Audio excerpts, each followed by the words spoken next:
Multiple scripts from 6 credited writers were combined for the final draft. Blockbuster movies of questionable quality typically leave a long list of writers and rewriters in their wake. The Tomb Raider script is rumored to have gone through 11 drafts, and though this number is unconfirmed, extensive rewrites definitely happened before the film even had a director. Once Simon West was eventually tapped to take the helm, he mashed all of these versions together into one, with this final Frankenstein's monster of a script credited to no less than 6 writers, including himself. The studio only had 45 days to start production once the rights were acquired.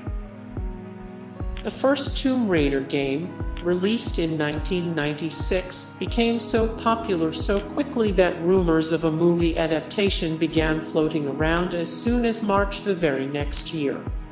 This interest afforded the creators the luxury of making some big demands, including a clause in the intellectual property IP license that stated once the rights are acquired, the studio has 45 days to start production, or the IP gets re-optioned. After a historically furious bidding war, Paramount came out on top in 1998. Angelina Jolie was injured while filming and had to finish the shoot with a cane. Angelina Jolie did as many of her own stunts as she could for the film, so it's probably not too surprising that she didn't leave the production unscathed. "It's to be expected," Jolie said. "After all the big stunts, I ended up hurting myself on a smaller stunt. A big jump over a statue, and I landed badly on my ankle. A partial tear, and I came back to work with a cane. Not very Croft." A marketing expert assured the studio's head that the film would still make money despite being bad. Though then Paramount chief Sherry Lansing achieved what most studio heads probably consider a crowning achievement, birthing a new franchise and star with minimal investment from the studio, she was left feeling empty. Lansing was perturbed by the idea that a dynamite marketing campaign was all that was needed to sell even the most garbage movies, which she was concerned would happen to Tomb Raider. But Paramount Vice Chairman and marketing guru Rob Friedman didn't share her concerns. "You can spend all this money to improve the picture. It won't make the tiniest difference to how much it brings in," he told her. Unfortunately, he turned out to be right. The film made millions, though the sequel was a box office bomb. Angelina Jolie owns the real versions of her Tomb Raider guns.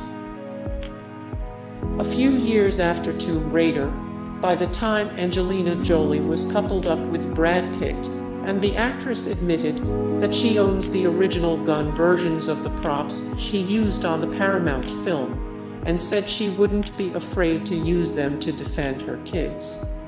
"I bought original, real guns of the type we used in Tomb Raider for security. Brad and I are not against having a gun in the house, and we do have one. And yes, I'd be able to use it if I had to. I could handle myself. I think there are certain combat skills that would come out." Angelina Jolie's handler was fired amid sexual harassment claims. After rubbing most of the production the wrong way with his spiritual hokum, producer Larry Gordon wasn't exactly sorry to see him go. "I said, Angelina doesn't want you around, and I never wanted you around, so your S is gone. You can get your sh*t and go, or I can get security to throw you off the lot. You decide." He said, "I still get my expenses." I said, "Unfortunately, yes." Angelina Jolie had a handler who made her take milk baths for her spiritual well-being. Even after agreeing to the drug testing, the studio still didn't seem to fully trust Angelina Jolie. To keep tabs on her, a psychologist/ex-photographer named Bobby Klein was brought in to give her spiritual and psychological support. Producer Larry Gordon's description of Klein should have rung alarm bells straight away for the rest of the team. He was dressed all in black. He's a weird-looking guy with a white beard and white hair. As the film went into pre-production in the UK, Gordon's fellow producer Lloyd Levin also became doubtful of how effective Klein's methods were. The expert wanted her to have milk baths and started talking about yoga and meditation, and wanted to be the point person in charge of Angelina's training. It was just this bullshit. It seemed like spiritual hokum. Angelina Jolie was a liability and had to agree to regular drug testing. Angelina Jolie was a liability and had to agree to regular drug testing. Hey guys, thank you so much for the support and likes and comments down below, and also thank you so much for watching, and I look forward to see you in the next video. Then take care. Bye.